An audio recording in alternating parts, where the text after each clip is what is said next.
Hi everyone. Good afternoon. I hope you had a very informative chat just now talking about regulation and creating regulatory framework for this space. As we are approaching a bear market, or we are in the midst of a bear market right now, it's very important to look at how do we further develop and rebuild this space, not just from a regulatory perspective, but also from an economic perspective. It's important to realize that when we're creating all these different economies, we're building a brand new economic system. These ecosystems, these platforms, these protocols are building its own country. Your own country with your own currencies, with your own means of payment, your own monetary policy, your fiscal policy. So today, this is what I want to talk about, token economics, and how do we design a very robust and sustainable economics for tokens. So hi, I'm Lisa, and I'm the founder and principal economist at Economics Design, and we basically build and design very sustainable economies for Web3. And this is the book that I've written. It's the economics and math of token engineering and DeFi, really going into the fundamentals of understanding how do we build token economics. If you heard of the word token economics, you probably hear the word tokenomics, and it's just like a circle. You just draw little lines, and you've got a pie chart to define this is token distribution. We just slap on some vesting period, and that is it. That's tokenomics. But proper, sustainable, good economic system is self-financing, self-sustaining, self-collaborating, self-organizing. And that needs to be added in all the different mechanisms that we have today. So with that in mind, how do we rebuild a brand new economy? If we have the power to rebuild what the code of law is for an economy to run, to exist, and for governance to take place, what does that look like and how do we do that? And this is exactly what we'll talk about today. This is very relevant if you're a startup, if you're looking at redesigning your economics, or lastly, if you are a VC investing in projects. One of the things that I realized is that nobody knows how to do token due diligence, because that is something very new. Everyone looks at due diligence from a VC perspective, as in your Web2 due diligence. You just look at product market fit and look at the background of people.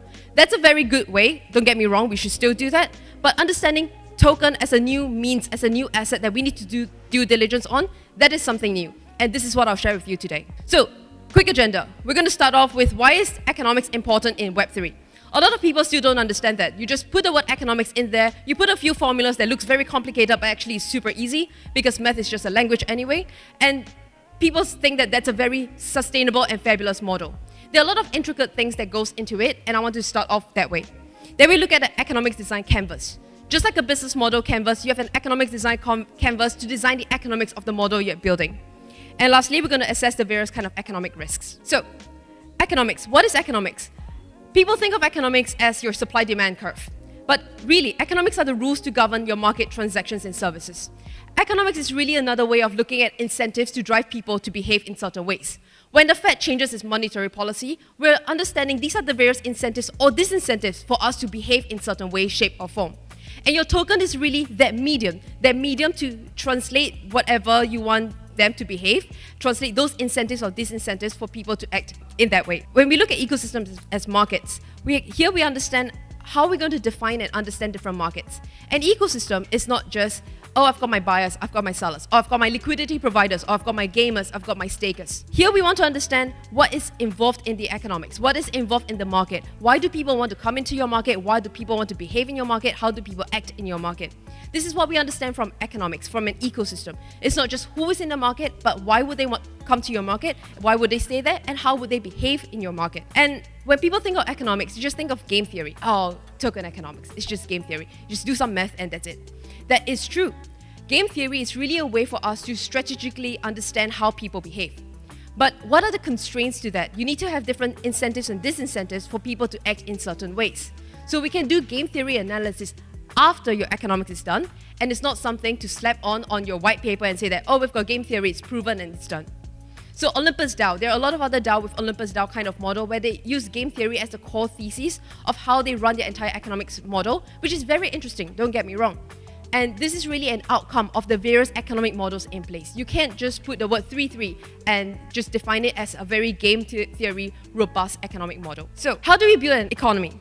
We build an economy in 3 key steps. The first one is to understand the value that your economy brings. Again, an economy is like a country. A platform and protocol is like a country. There needs to be a reason why people go to your country. Why do people come to Singapore? There are a lot of reasons for that. Why should people go to your economy? There are a lot of substitution effects out there. There are a lot of other games to go into, other DEXs, other protocols to enter. So why should they come to your economy? What kind of value do you provide? Of all the other economies out there, why you? That's the key question you need to answer. And this is very similar to product market fit. It's very similar to understanding your business model.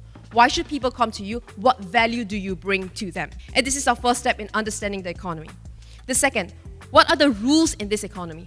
As I mentioned, when we create this brand new economy, when we create these protocols, we're writing the rules of the game. We're writing the code of law for how people behave, interact, and act in your ecosystem. So when we talk about rules, we need to think about who are the buyers and sellers in this market. This market being your economy. It could be a metaverse, it could be a game, it could be a DeFi. Who are the buyers and sellers? What are the key drivers of buying and selling in this economy? Second, what are the key transactional economic pathways? So this is really your activity. People come in to trade with each other. A country exists for people to come into this common ground to trade and transact. That's why we have contracts as well. So what are the economic transactional pathways we want to encourage in this economy? What are the rules of trade in this economy? That's what we want to define. And lastly, what are the rules the assets are governed by? So we realize, number one, we understand who is in the market, the buyers and sellers. Number two, we understand what are they selling and buying? What are they exchanging with each other? And third, they need to exchange something. It could be a stablecoin, NFTs, fungible token, non-fungible token, tradable token, non-tradable token. Doesn't matter. When they go into an exchange, when they go into a transaction, they're exchanging something of value. That value can be tokenized, it doesn't have to be traded, but a token is anything that represents value. If your ecosystem comes, when we're building an ecosystem, they're coming together and they're not trading anything, there's no reason for them to be in your ecosystem. So it's important for us to understand what are these assets that they're trading and what are the rules these assets need to be governed by. Because remember, you're creating these assets, you're creating the currencies, you're creating the NFT, you're creating the monetary policy, fiscal policy, supply rate, inflation rate, rules that these assets are governed by. So these are rules that we need to think about as well. And lastly, how do you manage funds in this economy moving forward? So the first step, the first question of how do you define the economy, what value does it bring? This is really an introduction, step one of the entire process. Step two is defining the rules of how people behave and interact and trade in your system. And step three is how do we make sure that this ecosystem is going to be self-financing? You can't keep getting investors' money or fundraising money or VC money, or you keep doing token generation activities to fund this entire activity. So how do we manage the funds in the economy moving forward? This is something when the project is live, and this is more about treasury management. So if we put that into context, these are the three pillars that we have in defining and creating the framework for economics. Just now in the previous panel, we talked about creating legal frameworks. And legal frameworks is very important for an entire country from a macro market.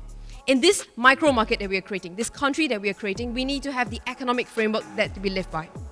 So the first one is market design. So market design is understanding our first question. Who is in the market?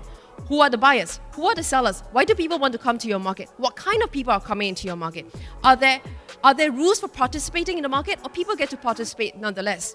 Are there a lot of people to participate in? Is there congestion in them working with each other? Maybe there are too many people that they could work with, too many LPs to work with, or too many developers or too many NFTs that they could buy. This will hinder transactions from happening. So understanding what's in the market, how do people behave in the market, and what can people do in the market. The second thing is mechanism design. Mechanism design is the rules of the game. So just now we talked about the rules of trade. How do people interact with each other? What are the transactional pathways, and what are the rules guiding that? So if you're a business person, you probably sign a lot of contracts. These different contracts are the constraints in which we can interact with another person. For example, an NDA. An NDA will list the do's and don'ts in a contract. And we are dictating all of these in the mechanism of this ecosystem. Here we look at governance, non-financial incentives, and structure. So governance, what's the decision-making protocol? How do people make decisions in the space? A lot of people will just use the word, oh, it's just a DAO. We just give DAO tokens and people get to vote and people stake their tokens and we make decisions. Yeah, sure. But is it one person, one vote? Is it going to be by majority? Is it going to be a weighted average of the number of people staked? Do you have a quorum to maintain a certain number of people staking the tokens to arrive at a decision? So there are a lot of different things we need to think about in mechanism design. It's not just about, okay, you can do this and you cannot do this because you have certain kind of tokens. In mechanism design, we need to think very holistically. If we're creating rules of the entire economy, what are the rules we need to think about? Put on the hat of a government. You have to think of monetary policy, healthcare policy, education policy, and what does that look like in your ecosystem? Whatever that's relevant to one ecosystem might not be relevant to another, but it's still important to think about them from a holistic perspective of mechanism design. And lastly, token design. Token design is really what are the assets and what rules do the assets need to follow by. So for example, you might have NFTs, you might have fungible tokens. So there are a lot of different rules that we need to think about. Tokens are not just one thing which is a currency. And you also have to think about all the other types of tokens that's tradable or non-tradable. Soulbound tokens, different kind of NFTs that represent reputation, or non-tradable assets that help you to figure out how much tokens to award to different people in your daily vesting schedule, for example. So there are a lot of different things that we can start customizing in token economics. And whether you're designing games or DeFi, NFTs, MetaMask, anything, there are a lot of economics that goes into these systems, because we're not just creating the economic rules for the asset itself, but the rules to allow the entire ecosystem to abide by. So what does that look like? How do we put things into a very simple canvas where we can just use the canvas and start ideating? It's not that you need to start creating and answering every single thing. With this, it's not about creating the whole financial model or forecast model for your investor. But this is a very simple and easy, low-effort way to start thinking about what economy looks like. How do you start brainstorming on building a very decentralized economy? Because if it's completely centralized, then you are basically a dictator to say what works and what doesn't work. But because it's decentralized, we need to put rules embedded in this system. When people come in and people want to change and update the system, they have the liberty to. So what does that look like? The first part of value proposition, here, it's the first question that we answered just now. Why should people come to your ecosystem? There's so many ecosystems out there. There's so many other games out there. There's so many decentralized exchanges out there. There's so many other NFT projects out there. Why should they come to you? Just understanding that will be a very good way for us to get started. Why? Because this is the key demand driver of any protocol that you're creating, any value that you're providing in this system. Then we looked at market mechanism and token design, which we discussed just now. These three are, what are the rules of this economy? So we have rules in terms of the market. Who are the users? The rules for the users, the rules for exchanging and trading in the system, which is your mechanism design, and the rules of the asset, token design. What are the rules that all these different kind of economic agents, economic activities are being governed by? This is everything we think about in economics. So in market design, we look at economic agents. So economic agents are basically people, or whatever users in the system. Not just people, but also think of smart contracts as economic agents, because they can behave in certain ways, they can execute certain things, and it will impact our entire economy that we're building. Second thing is key transactional pathways. So what are people trading? What are people transacting? Why? What are they doing with each other or with the smart contract? Listing them down and understanding that will give us very good insights to understand key demand drivers and supply drivers. Lastly, key assets. What are the assets that will be in place? We don't have to write down the policies of these assets, just is there going to be a stable currency? Is it going to be a utility token? Is it going to be SS token, NFTs? We write them down. In mechanism design, we look at governance. Again, remember, the goal of whatever we're talking about is creating a decentralized economy. So about governance, it's not just how do you govern it as a centralized authority, but a decentralized governance. How do you distribute decentralized power to all your economic agents in the space?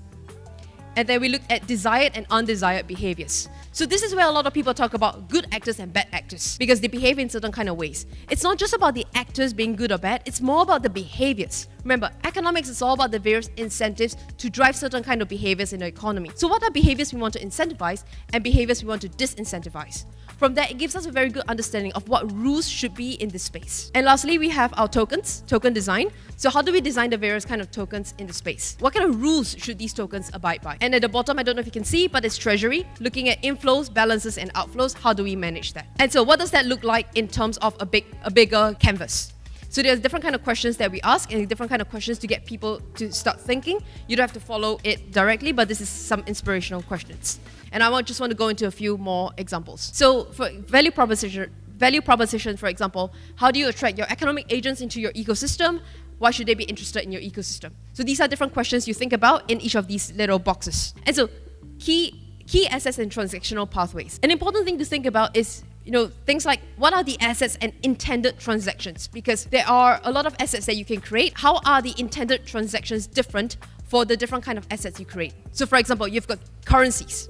And you want currencies as a means of payment. A means of payment is your intended transaction. You want people to use that to be transacting more often, as opposed to, say, an NFT that captures value, that stores value. You don't want to create an asset that like a currency, with the intended transactions of storing value, because that wouldn't make sense. With currencies, you don't hold currencies to store value. That's why people don't hold a lot of money in their bank. They usually hold bonds, or they hold different kind of assets. I know these are very basic, and you probably all know about that. But how do we extract this information out to build a very robust economy that we're looking at? In different kind of mechanism token design, here we're looking at different kind of timing considerations and fee structures. So one of the things that you saw just now in mechanism design is bargaining protocol. Bargaining protocol is not just about people bargaining and figuring out a price. Bargaining protocol is how do we determine prices of assets being transacted. These are the rules, transactional rules, mechanism design rules of how people transact within the system. What does bargaining protocol look like? Is it time constraint, where you have X amount of time to negotiate and figure out how to buy these assets?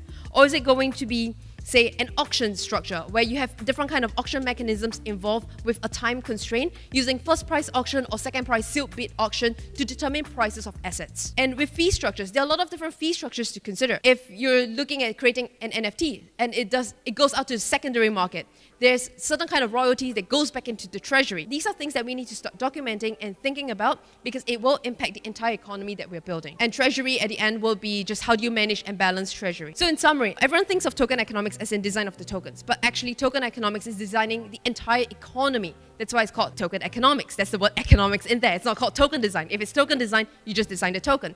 But we are designing the entire economy that the tokens exist in. It's not just as simple as just figuring out how to create a circle, draw lines to create pie charts, and that's it. So it's a little bit more sophisticated than that.